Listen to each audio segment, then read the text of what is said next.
Welcome back to the channel and welcome to another video. Today I'm going to be breaking down the clean girl makeup, rather clean girl aesthetic for you. I'm going to do this makeup with a lot of tips that I've learned over the years. You can call this my updated makeup routine, the makeup that I wear all the time that you ask me about. I'm going to be sharing with you my lip combos and lots of other things. Now, I'm not doing this just because clean girl is like a trend. That was even like 2 years ago. But this is literally in general the look that I love on me as an aesthetic, whatever you call it. This is what I do even before that became a trend. Also, I'd like to break it down to you that this exact makeup look looks very different in different lightings. Right now it's really gloomy, so it might not look the best in natural light.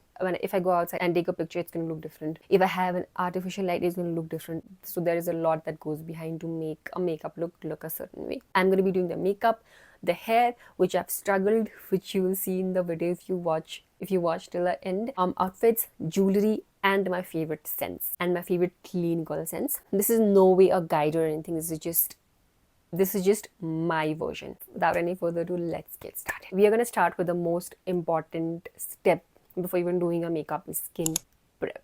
To have that glowy skin, to have that hydrated and moisturized skin that looks juicy, healthy, so that your skin looks like skin. I do the step and use products according to my skin type. I have like extremely dry skin. If you have any other skin type, please use a moisturizer that is for your skin type. After doing the skin prep, we are gonna let it sit for like around a few minutes. The product nicely sits on your skin, absorbs into your skin, not just on top of your skin, because if you do that, your makeup is gonna move around. Okay, I've already cleansed, serum, everything. Actually gonna use this Laneige Cream Skin Refiner. Now I use this obviously as a toner, but also something that I love using before my makeup. My makeup looks really nice, so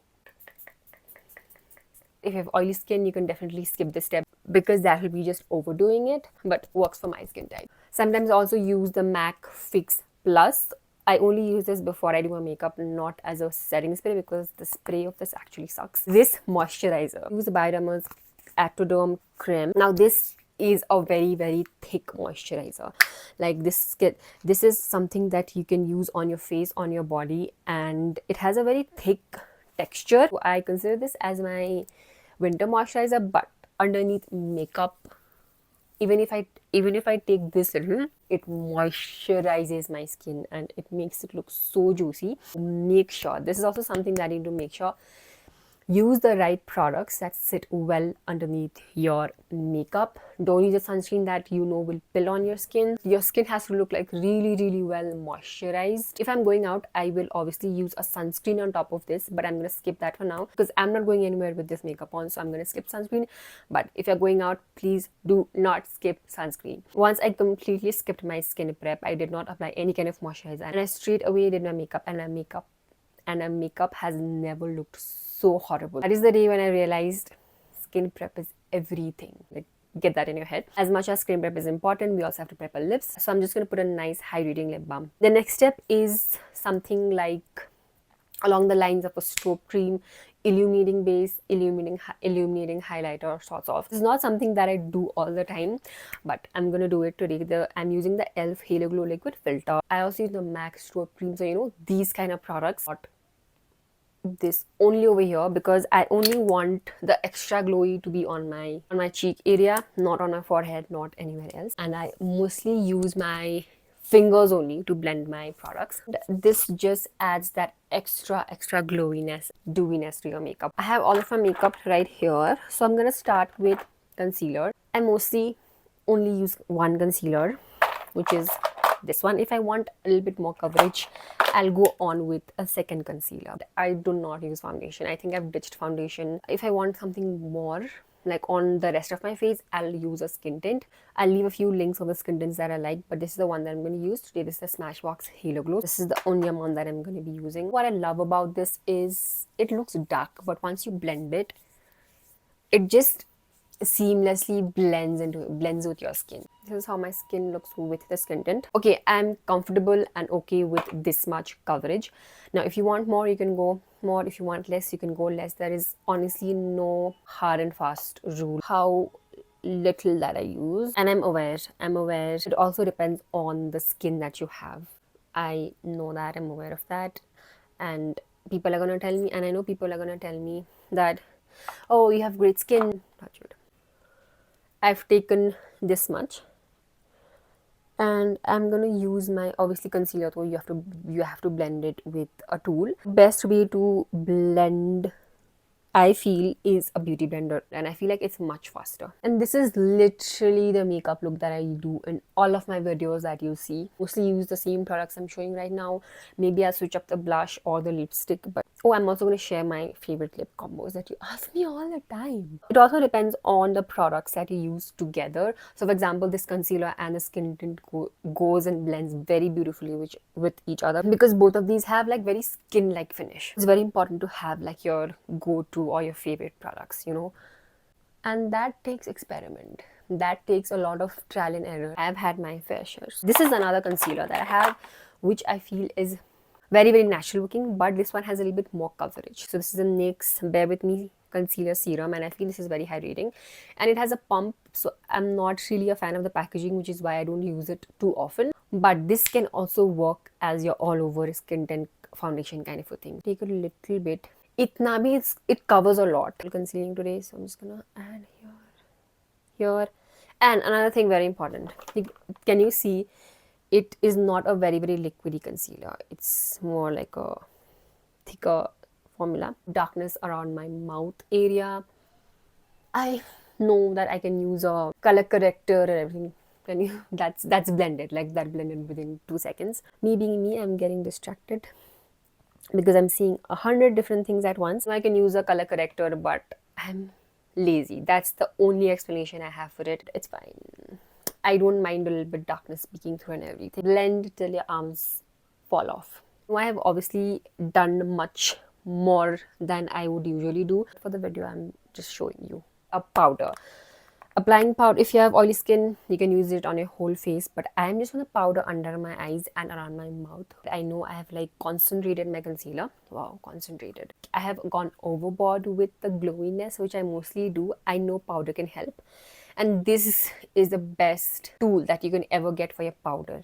Make sure that before applying your powder under the eyes, make sure that you get rid of the creases. I've done that mistake a lot. You just press it. You don't drag it, you just dab it. See, this has blurred it. If you want that blurring, flawless effect, this is a game changer. These are called powder puffs, pizza puffs. There is like a very, very thin line between your skin looking glowy and oily. So for that, I always have my powder and do the step. We are going to use a setting spray in the end, so it's just going to come together then. You have to trust the process. Brows. I have to put like very less effort on doing my brows. I brush them with a spoolie. I use this pencil. It's like really, really good. This is the microfine pencil, and this is the kind of product that I like to use on my brows because it gives me much more precision. I don't like the thick ones. I don't use tinted brow gels, like that makes my brows look really weird. But yeah, but I do use a transparent brow gel, which I'm going to show you in a minute. This is it. This is all I do for my brows. But today, since we are doing the clean girl makeup, I'm going to use this product. This is like a soap styler for that soapy brows. So you have to spray a setting spray. This is just going to hold your brows in a certain way. So, you know, bas itna hi hai. You can also do this using a brow gel, obviously. Also use a clear brow gel. It comes in a mascara, wandish sort of thing, and you just brush it. This is honestly much more easier. If you're a liner person, great, you can do a very thin liner. I think I'm gonna mess liner up. I suck at liners. Like brown liner person anyways. I'm gonna use a brown pencil. It's gonna tight line my eyes actually, and hardly visibly hoga ye, but I like doing this. This is again like an extra step, and I'm gonna smudge it. Natural looking mascara, something that's not too voluminizing, otherwise बहुत ज़्यादा लगेगा. Another very important step, always use a lash curler. It's gonna change how your mascara looks. I almost never skip this step, like never. Make sure you're very gentle with it though. Nothing better than affordable mascaras because they have a very short lifespan, and buying expensive mascaras, honestly, most of the ones that I've tried are average, and these just do the job as good as them or even better. This is the one that I'm using, the colossal one. I've been really liking this one. It has a fat wand though, so you have to coat it from the roots only, then your lashes are like lifted. Be very careful, don't poke your eyes. I'm not going to do bronzer because I hardly do bronzers. There are very rare moments where I feel like I want to do a bronzer, but blush is non-negotiable. Blush is something that is mandatory for me, and it's non-negotiable at all times. Even if I have nothing, like no concealer, no mascara, no brows, blush just brings back life to my face, and I have never loved any makeup product more than a blush. And I might just over blush, but I'll try not to. Like I said, cream products. Liquids are a little bit harder to work with, I agree. But cream products are beautiful. You can use your fingers to apply it. I have this multi-stick, like a stick blush. I feel like stick blush is also very, very versatile. Now here's the trick if you don't want your blush to look like too much. What you do is you take some on the back of your hand, okay, especially when you're working with very pigmented blushes, but then you pick with a brush. Don't just instead of directly applying it onto your cheeks. This is the one trick I've learned, but I don't do this too often, but this is just a trick. And you put it on your cheeks and look how subtle it looks, and it's very easy to work with this way. Again, the placement of blush, honestly, I am not very precise with it.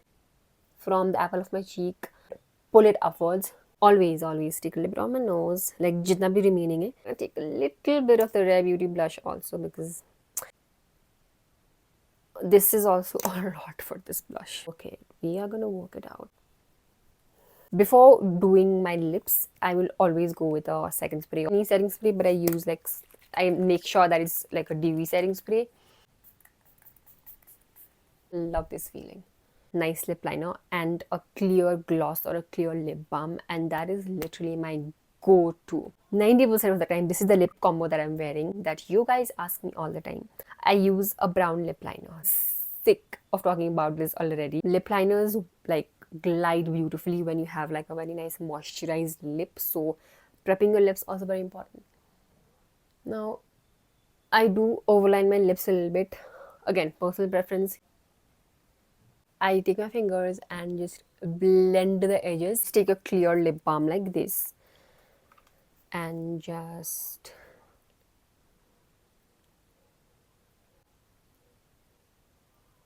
more than freshly applied makeup. If you let it sit for if you let it sit for at least 30 minutes or an hour, it looks even better. This is my worst nightmare, you guys. Like, I'm not even kidding. Doing my hair properly is the worst day of my life. I had to take a tutorial for this one. I'm not gonna lie. We are gonna do the sleek bun, and since I have thick hair, oh my god, it's like I'm telling you, workout ho jata hai. Please do not take this as a tutorial. Take the front section, took the rest of the hair, and I'm gonna tie it in a pony. If you have greasy hair, it's gonna be win-win for you. The hair wax stick. This too, we are gonna secure it with a bobby pin. Wrap the rest of the hair in a little bit of aloe vera gel, and I'm gonna a little bit of hairspray. Coming to jewelry now, these kind of hoops is what I love.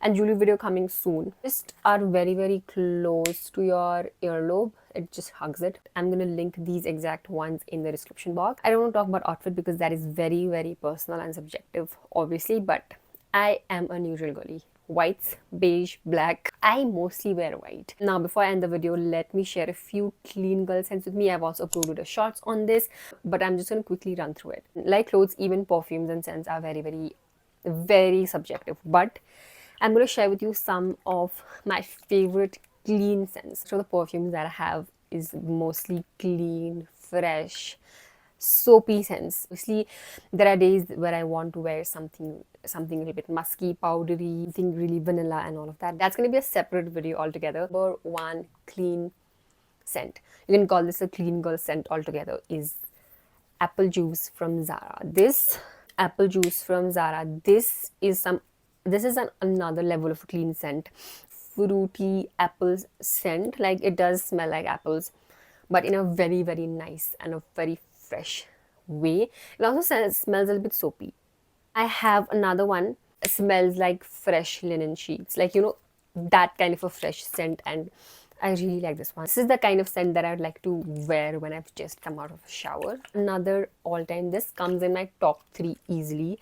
This Bath and Body Works Thousand Wishes. There are a few scents from Bath and Body Works that I really like. All of these scents do not hit my nose and they do not trigger my headache. Something sparkling, I don't know how to describe it, but it's really nice. It also is a little bit sweet. I don't know how many bottles of this one I've finished. If you are on a budget, the Layer Watergirl, yes. Even after 4-5 years, I still would recommend this because this is again so beautiful. It smells clean, fresh. If you will ask me to recommend a scent under, I just feel like in this price range, this smells too good. Yes, guys. With that, we have come to the end. I hope I've done a good job at breaking the clean girl aesthetic for you. If you've watched so far, don't forget to leave this emoji in the comments. I love reading it, and I will see you with a decluttering video next. Love you so much. Bye.